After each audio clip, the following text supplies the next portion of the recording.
इस वीडियो को शुरू करने से पहले मेरा आपसे निवेदन है कि इस वीडियो को आखिरी तक देखिएगा और अपने सारे साथियों के साथ शेयर भी कीजिएगा सोशल मीडिया प्लेटफॉर्म्स के माध्यम से।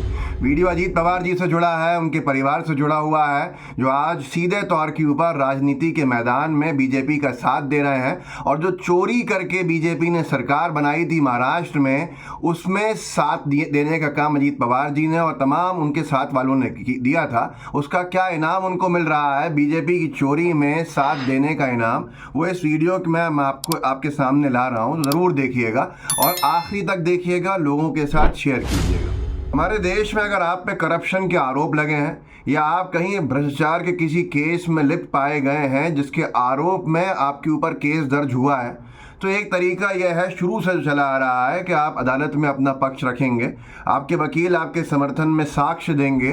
अगर जजेस जो हैं वो उससे सहमत होते हैं या सेटिस्फाई होते हैं तो वो आपको क्लीन चिट दे दी जाएगी वहाँ पर और वो आपको बाइज्जत बरी कर देंगे। अगर नहीं होता है ऐसा तो फिर आपका कन्विक्शन होगा, जेल जाना पड़ेगा, फाइन लगेगा, बहुत सारी चीज़ें हैं केस के हिसाब से। लेकिन अब नया तरीका आया है, नया तरीका बड़ा मज़ेदार है, बड़ा आसान है। अगर आप पे बड़े गंभीर आरोप हैं, हज़ारों करोड़ों रुपए के आरोप हैं, भ्रष्टाचार के, आपने बड़ा करप्शन किया है, आप बीजेपी में चले जाइए, आपको सारे केसेस में क्लीन चिट मिल जाएगी। ऐसा ही लग रहा है जो कुछ हो रहा है। अजीत पवार जी को, उनकी पत्नी को एक बार फिर से क्लीन चिट मिली है। इस बार भी कोई मामूली अमाउंट नहीं है, पिछली बार तो बहुत बड़ा था लेकिन इस बार भी अच्छा खासा बड़ा है। हमारे आपके शायद 7 पीढ़ियां भी निकल जाएं तो इतना पैसा नहीं कमा सकते 25,000 करोड़ रुपए के स्कैम में। अजीत पवार जी, उनकी पत्नी को क्लीन चिट मिल गई है। मामला आप जानते ही हैं कैसा चला आ रहा था, बीजेपी के नेताओं ने कैसे कैसे आरोप लगाए थे। और अब जब अजीत पवार जी की पत्नी चुनाव लड़ रही हैं, चुनावी मैदान में हैं, उन पर निरंतर ये आरोप लग भी रहे थे कि इतना बड़ा भ्रष्टाचार का मामला चल रहा है। अब लेकिन उनको मोदी सरकार के अधीन आने वाली एजेंसीज ने क्लीन चिट दे दी है। अखबार ने ये लिखा है कि जनसत्ता ने कि 25,000 करोड़ रुपये के बैंक घोटाले में अजीत पवार की पत्नी सुनेत्रा को क्लीन चिट। कभी पीएम मोदी ने बताया था भ्रष्ट परिवार, ये तक कहा था कि ये लोग जेल ही चक्की पीसेंगे, ये तक कहा था कि जेल जाएंगे, ये कहा था कि भ्रष्टाचारी परिवार है।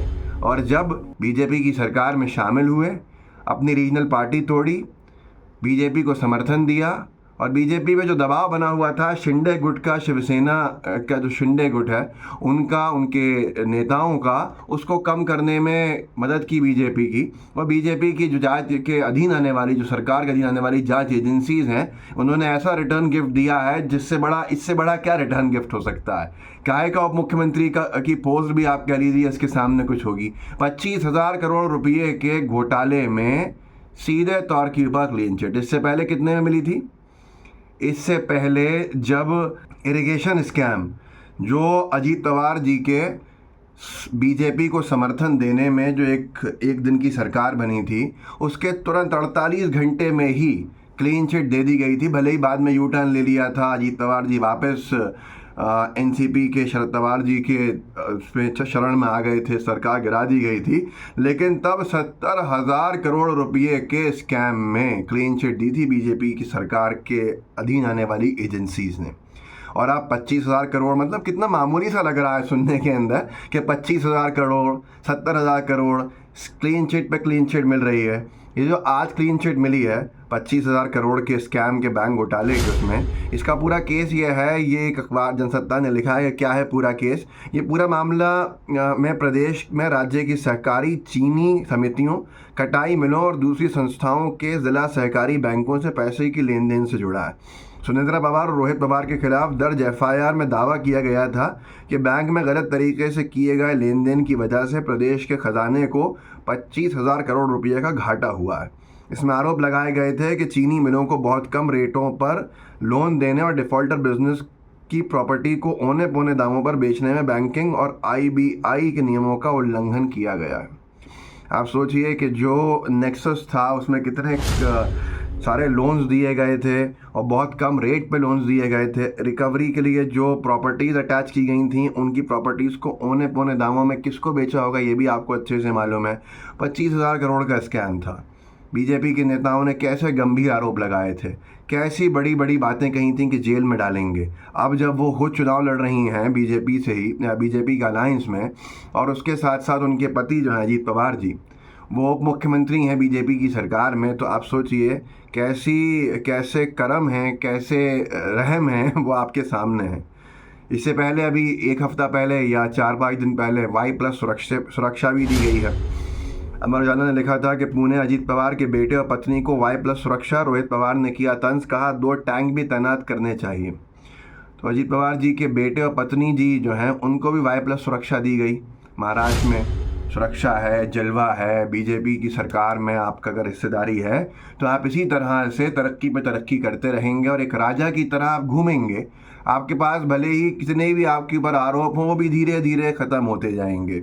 जैसे इरिगेशन स्कैम ख़त्म हुआ और 48 घंटे में हुआ, इससे पहले अजीत पवार जी का समर्थन, जो पहला समर्थन था, सरकार बनवाई थी 2 रातों की, उसके बाद वो 70,000 करोड़ का और ये 25,000 करोड़ का, टोटल 95,000 करोड़ के स्कैम्स जो हैं वो साफ़ कर दिए गए हैं।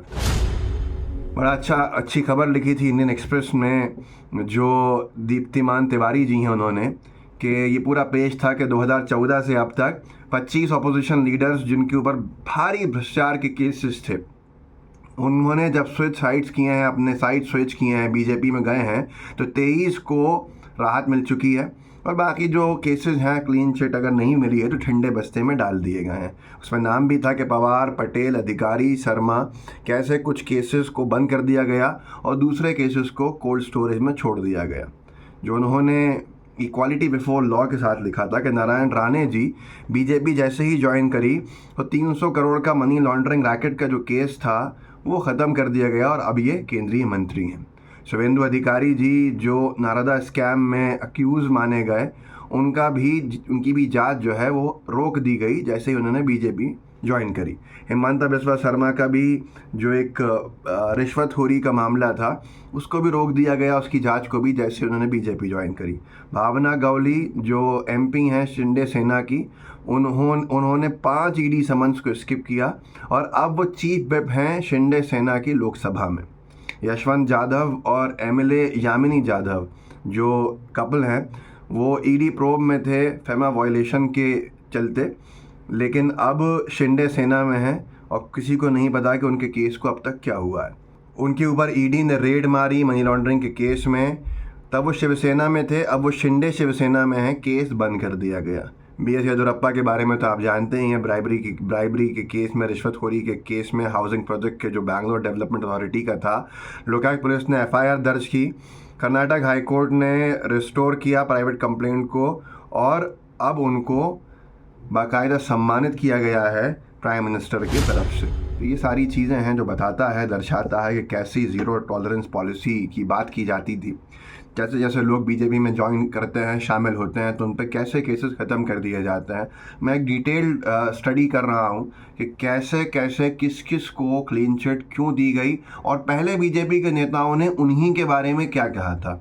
तो वो तुलना ज़रूर आपके सामने लाऊंगा जिससे बड़ी आसानी होगी ये समझने में कि दोहरा चरित्र किसे कहते हैं, दोहरा चरित्र बीजेपी का कैसा है और क्यों ये देश के लिए, क्या हर एक समाज के लिए, मानवता के लिए भी हानिकारक है। इस वीडियो को आगे बढ़ाइएगा, लोगों से कहिएगा कि आखिरी तक ज़रूर देखें ताकि लोग पूरी बात समझ सकें। जय हिंद, जय भारत।